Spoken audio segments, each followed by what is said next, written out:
Bienvenidos este martes a la UNAM Responde. Como cada día, nos da muchísimo gusto saludarlos en este espacio desde TV UNAM para compartir con ustedes pues parte del conocimiento que genera nuestra universidad desde todas las áreas del conocimiento. Y también, como cada día, los invitamos a que se pongan en contacto con nosotros a través de nuestras redes sociales para que nos hagan llegar sus dudas, sus comentarios y sigamos haciendo juntos este programa. Y bueno, el día de hoy nos ponemos un poco ad hoc con la efeméride del día y estaremos platicando sobre el sentimiento que mueve al mundo. Esta tarde nos platicarán y nos explicarán sobre ese sentimiento que no necesariamente surge o sucede en el corazón, sino en una zona ubicada debajo de la corteza cerebral. Acompáñenos para revelar todos estos secretos. Comenzamos.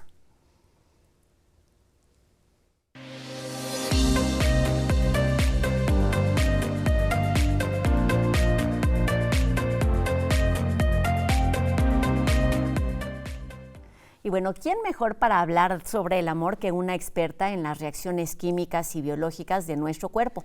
Hoy recibimos aquí en la UNAM Responde a la doctora Herminia Pasantes, quien es investigadora emérita del Instituto de Fisiología Celular de nuestra universidad. Y bueno, ella es reconocida a nivel internacional por sus estudios en torno a la neurobiología. Es profesora desde hace más de 60 años y bueno, una reconocida universitaria. ¿Cómo está, doctora? Bienvenida. Muy bien, muchas gracias. Contenta de estar aquí con ustedes. Pues un gusto para nosotros también que nos acompañe aquí de forma presencial en esta fecha en particular para ayudarnos a entender qué es lo que sucede con el amor. Comencemos con esa pregunta abierta que es, ¿sucede en el corazón o en la cabeza, doctora? En el corazón no pasa nada relacionado con el amor que no esté ordenado por el cerebro. Es cierto que se acelera el corazón cuando vemos a la persona amada o cuando la pensamos, pero todo eso es porque lo ordenó el cerebro. Como he dicho muchas veces, el corazón es lo único que sabe hacer es bombear sangre, nada más. Muy importante, indispensable, pero nada que ver con el amor. Todavía las mariposas en el estómago sí tienen algo que ver porque ahí hay una red de neuronas, pero todo lo que se relaciona con el enamoramiento está en esa zona abajo de la corteza que se llama circuito de recompensa y en donde se procesan todos los placeres, el placer del amor, el placer de la comida, el placer sexual, el de las drogas, el del juego, todo es ahí, en ese circuito de recompensa. Ahí se procesan las emociones y luego se perciben en el lóbulo frontal, que es el lóbulo más humano, de la parte más humana del cerebro. Ahí uno entiende, es consciente de lo que le está pasando, de todas esas cosas tan hermosas que nos producen placer, entre ellas el enamoramiento. Hay que distinguir un poquito, no sé si veremos algo de eso más tarde, entre la primera fase del enamoramiento, que es como el high de las drogas, y luego el punto ya más alto. Cambia un poquito en otro sentido, como todos sabemos, se vuelve tal vez más tranquilo, más fuerte, más sereno, pero todo es en esa zona del cerebro. Y algo que a mí me parece sorprendente es que para bien o para mal ese circuito no envejece. No envejece. La gente se puede enamorar como adolescente a los 80 años, igualito. Sin importar la edad. A ver, un punto importante, entonces partimos del hecho de que todo sucede en el cerebro, es ahí donde sucede, donde comienza, donde se ordena. Hablaba ya de otros órganos que están involucrados, como el corazón, como el estómago. ¿Cómo se hacen estas conexiones o qué órganos de todo nuestro cuerpo reaccionan ante un sentimiento como este, No, doctora? pues eso está perfectamente estudiado, es decir, cómo el corazón, el cerebro manda señales a través del eje hipotálamo-hipófisis a las suprarrenales, liberan adrenalina, la adrenalina hace que el corazón lata más rápido cuando aparece el enamorado o la enamorada. Y lo mismo las neuronas estas que forman una red alrededor del intestino, también se conocen bien los circuitos, todo está bien estudiado. Son reacciones a instrucciones que manda el cerebro en algún momento. El cerebro es el jefe, sin duda. ¿Hay alguna forma de definir la forma en la que el cerebro se explica el enamoramiento? Sí, en el lóbulo frontal es donde se hace consciente lo que está pasando. En esta parte subcortical, de abajo de la corteza, que se comparten mucho con los animales, es la parte menos humana, digamos, ahí se procesa, se reciben los estímulos de fuera, el ver a la persona, el escucharla, pero luego el hacer consciente de lo que estamos experimentando, eso es en la corteza prefrontal, en el lóbulo frontal. Entonces ahí es cuando nos damos cuenta de lo que estamos sintiendo.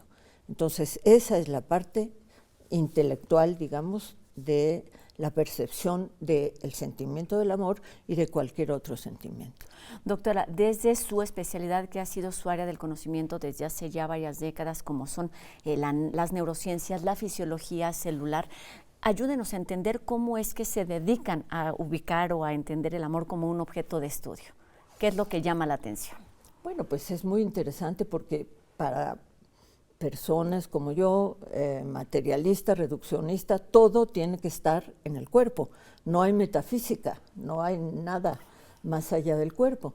Y entonces sí quedó muy claro desde hace ya varios años, estudios que se publicaron en revistas muy serias y tal, que qué parte del cerebro es la que se activa cuando la persona está enamorada.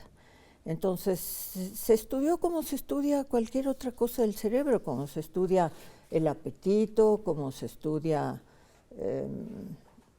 cualquier condición que se relacione con el cerebro, pues se estudia igual, se ve, todo en el cerebro es comunicación entre las neuronas. Y las neuronas se comunican a través de moléculas químicas que son los neurotransmisores.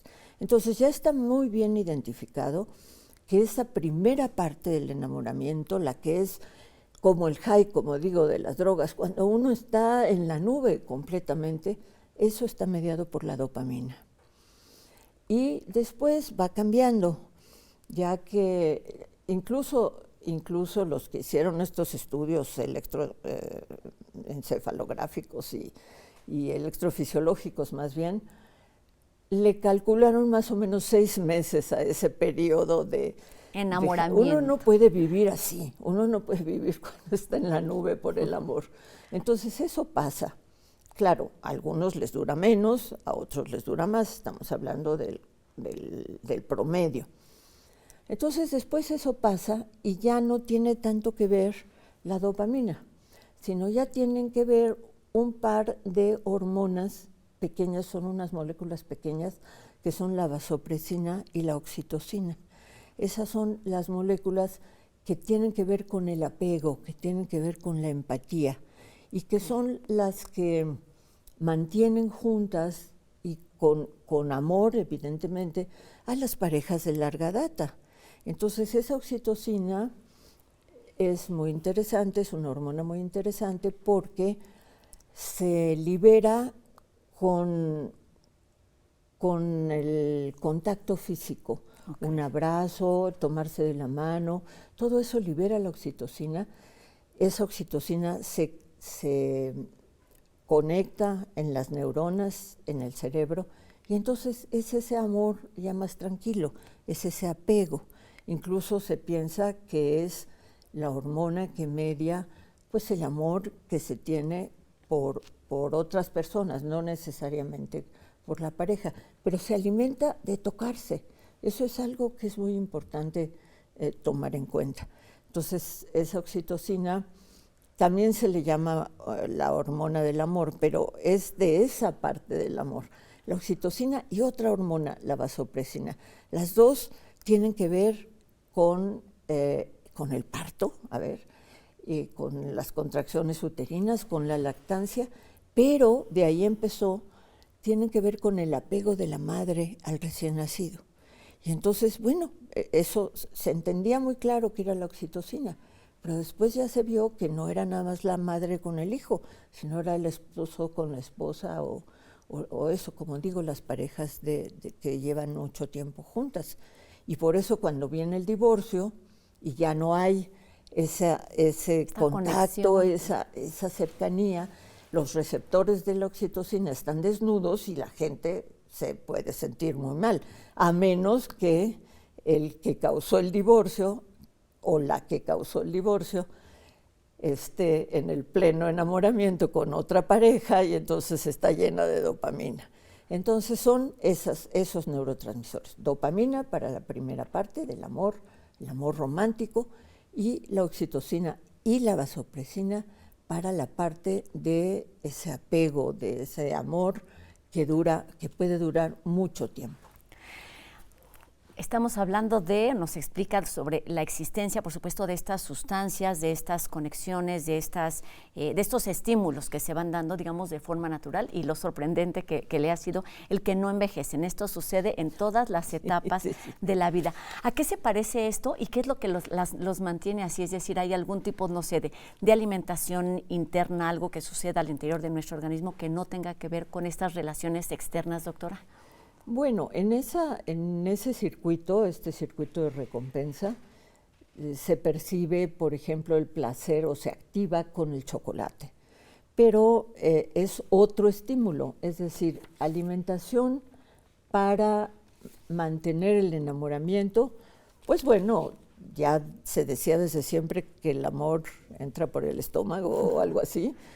Si las mujeres como yo, por ejemplo, que me gusta cocinar, pues si uno le cocina un plato maravilloso al novio, porque está en la parte esta del high, pues eso va a alimentar el amor. Ya después del matrimonio, pues uno ya de vez en cuando hará el plato maravilloso, pero normalmente pues ya viene la rutina. Pero la respuesta es si hay algún alimento para alimentar el amor, yo pensaría que, pues por ejemplo, el vino, que nos pone en un estado de euforia y quita inhibiciones, en fin, entonces eso puede hacer más intensas o más, digamos, con mayor fuerza que normalmente. Es muy claro que eso lo puede hacer el vino. Probablemente también las drogas, no estoy segura, porque las drogas actúan en ese mismo circuito y son mucho más potentes que el enamoramiento. Entonces, tendría que ser muy poquito de droga para que potenciara el enamoramiento. El vino yo creo que sí. Puede ayudar. Hemos experimentado que sucede así. Doctora, es importante hablar de la transformación en las relaciones interpersonales, en las relaciones sociales, y cómo se van afectando por estos factores externos, como son las redes sociales. En el número de Gaceta, lo veremos un poquito más adelante, hablan sobre este tema. Cómo estas formas de relacionarnos impactan en lo que sucede al interior de nuestro organismo. La distancia, las herramientas digitales, en donde hay, a lo mejor lo que ya nos decía, menos contacto físico. Eso es preocupante porque ya la gente, los jóvenes, ni siquiera hablan por teléfono, todo es a través de mensajes y ya ni siquiera es a través de palabras, sino a través de los íconos esos emocionales, emojis, que nomás le pican y ya está. Y este asunto de la empatía, de la cercanía, necesita la cercanía física, necesita que la gente se toque. No puede haber, claro, antes había o siempre ha habido amor platónico muy interesante, pero para mantener el enamoramiento hay que estar cerca. No se puede nada más por Facebook o por las redes sociales. Entonces, y eso tiene que ver con la forma en que se genera, se procesa ese sentimiento del amor. Necesita la cercanía física. No digo que no pueda cambiar. Puede suceder que después de muchos años de estos asuntos de redes sociales, el cerebro se adapta, tiene una gran capacidad de adaptación, una neuroplasticidad impresionante. Entonces no digo que no se adapte y que entonces el ícono emocional ese que le mandó a alguien por el teléfono le active de la misma manera que lo está haciendo ahora el tomarse de la mano. No digo que no pueda pasar. Por el momento yo les aconsejo, los jóvenes no necesitan que yo les diga esto, ellos quieren estar cerca, tocándose siempre, con esa adicción que tiene el amor romántico. Pero a medida que eso va pasando, no se alejen, estén cerca, tóquense, abrácense, bésense, pero cercanía física para liberar la dichosa oxitocina y la vasopresina. Doctora, ¿cómo impacta estos procesos químicos, estos procesos en la salud integral, en la salud mental de las personas? Bueno, pues depende, porque todos sabemos que el amor puede ser un estímulo fantástico, pero también puede ser un sentimiento que causa mucho dolor, porque al igual que las drogas, hay la abstinencia en el caso del desamor. Todo el mundo ha sufrido el desamor y es terrible, terrible. Igualito que con las drogas, es una sensación de que están desnudos esos receptores que conectan a las neuronas, y entonces la gente lo que quiere es que ya se le quite ese dolor, se siente casi como un dolor físico. Entonces uno querría una pastillita para el desamor, pero yo siempre digo, si hubiera la tal pastillita, ¿cuántas novelas no se habrían escrito? ¿Cuántas óperas? ¿Cuántos boleros? La mitad hablan del amor y la mitad del dolor del desamor. Entonces mejor nos quedamos así. Y ese desamor se puede curar de dos maneras. Una, pues diciendo ya no se acaba el mundo y ya pasará. Y la otra, la más rápida y más sencilla, es buscarse rapidito a alguien que lo sustituya y que llene, otra vez libere los neurotransmisores y llene los receptores. El clásico, un clavo saca otro clavo, y como digo, hay montones de clavos en el mundo, entonces nadie se decepcione por el desamor. Hay tiempo para esas rehabilitaciones. Doctora, para ir terminando, ¿cuál es la diferencia, cómo identificar cuando, lo mencionaba al principio, cuando estamos hablando de un amor, digamos, estable con los amigos, cuando estamos hablando sobre las relaciones con los papás, con la gente que conocemos, que por supuesto ahí está empatía, a lo que sucede con el enamoramiento súbito? A veces se toman decisiones que van en este sentido de forma intempestiva, y también a veces sucede que se da de forma mucho más pensada. ¿Qué lugar o qué sucede en el cerebro para que sea de forma repentina o que sea de forma pausada y procesada? A ver, la corteza prefrontal es la que manda o controla a las emociones, a todas. A veces puede y a veces no. Por ejemplo, en el asunto de las drogas, que se parece muchísimo al enamoramiento, pues no puede cuando la persona ya entró en un proceso de adicción, a pesar de que el cerebro se da cuenta de que tiene un problema, no puede, la parte pensante, la parte racional, no puede controlar la emoción. Y es exactamente lo mismo para el enamoramiento.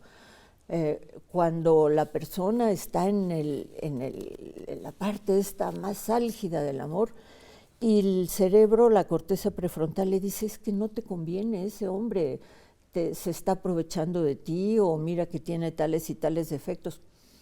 Y lo de abajo no obedece, la emoción no la controló el pensamiento.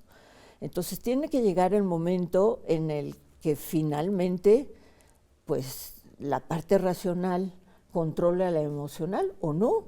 Y hay gente que se embarca en una aventura amorosa, en un matrimonio que tiene a todas luces el destino de fracasar, y sin embargo el cerebro no pudo controlar todo lo que está ocurriendo ahí abajo de la corteza en el circuito de las emociones.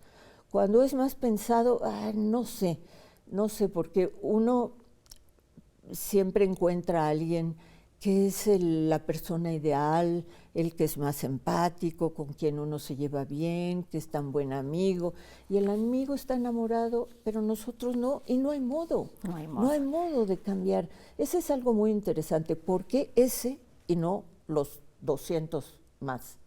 Yo creo Otro tema para reflexionar. Ese es un tema para las neuronas espejo, que yo creo que ahí juegan, las que podemos hablar en otro momento. Terminemos con este del amor. Entonces el amor se siente y se piensa desde la cabeza. Definitivamente, el cerebro. Muy bien. Doctora Herminia Pasantes, investigadora emérita del Instituto de Fisiología Celular de nuestra universidad, muchísimas gracias por estos minutos y por ayudarnos a entender desde otro lugar distinto lo que sucede en nuestra cabeza y no solamente en el corazón. Gracias. Muy bien, muchas gracias. Gracias, doctor. Un gusto que haya estado aquí con nosotros en la UNAM Responde. Y bueno, ahora les platicamos que la Casa del Agua abrió ya las inscripciones para el primer periodo de los cursos y talleres cuatrimestrales que este recinto ofrece de forma periódica, ya sea de forma presencial o virtual. Se trata de proyectos afines al espíritu de este recinto universitario que van de las artes visuales y la fotografía al ajedrez o la yoga, pasando por la música, la literatura y el medio ambiente. Todos los costos y los procesos para ingresar están en la página que aparece en nuestra pantalla, casadelago.unam.mx, y lo que sí les recordamos es que pueden registrarse solamente hasta el 18 de febrero. Y bueno, todas estas actividades están dirigidas a jóvenes mayores de 16 años, adultos y adultos mayores. Anel Pérez nos cuenta esta tarde sobre los detalles del programa de tutoría de novela que está a punto de arrancar con la tercera generación, hoy en las letras del día.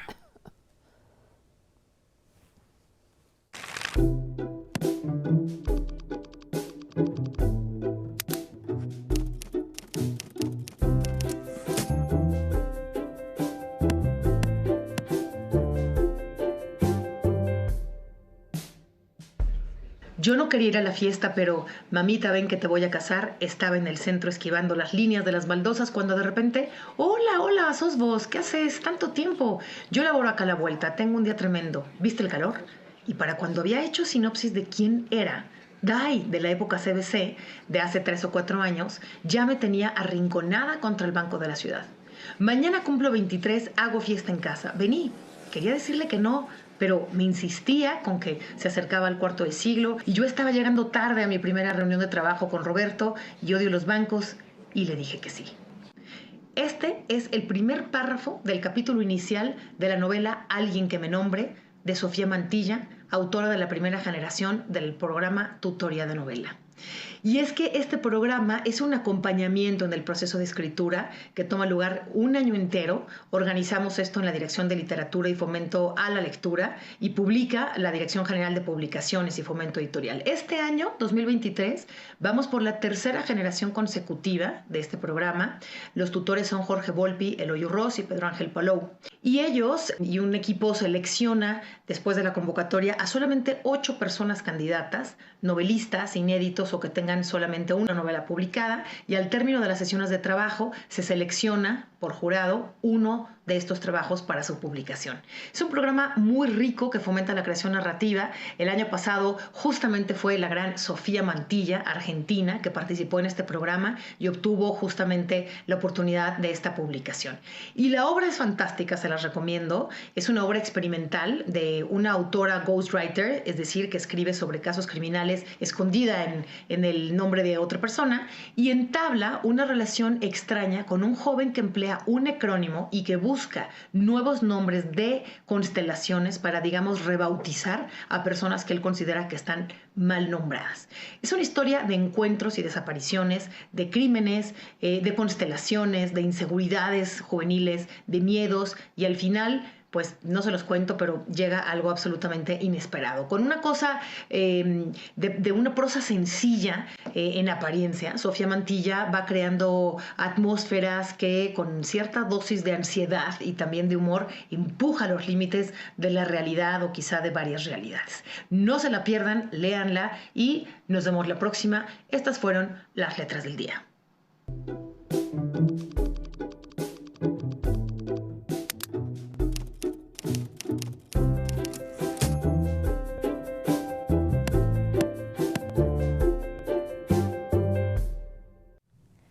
¿Cómo se conmemoró el 11 de febrero a las niñas y a las mujeres en la ciencia, un ámbito en donde apenas el 33% de los científicos son mujeres?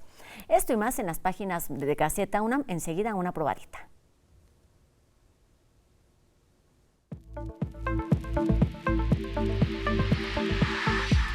En el Día Internacional contra el Cáncer Infantil, es necesario reiterar que el diagnóstico temprano permite salvar vidas.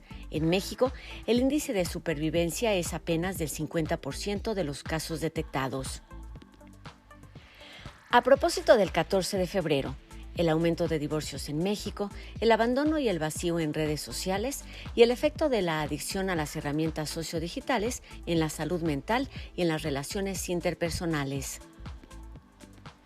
Con la muestra de Francis Alice sobre los juegos tradicionales que niños y niñas juegan en patios y calles de todo el mundo, el MUAC se prepara para conmemorar 15 años de vida dedicados al arte contemporáneo.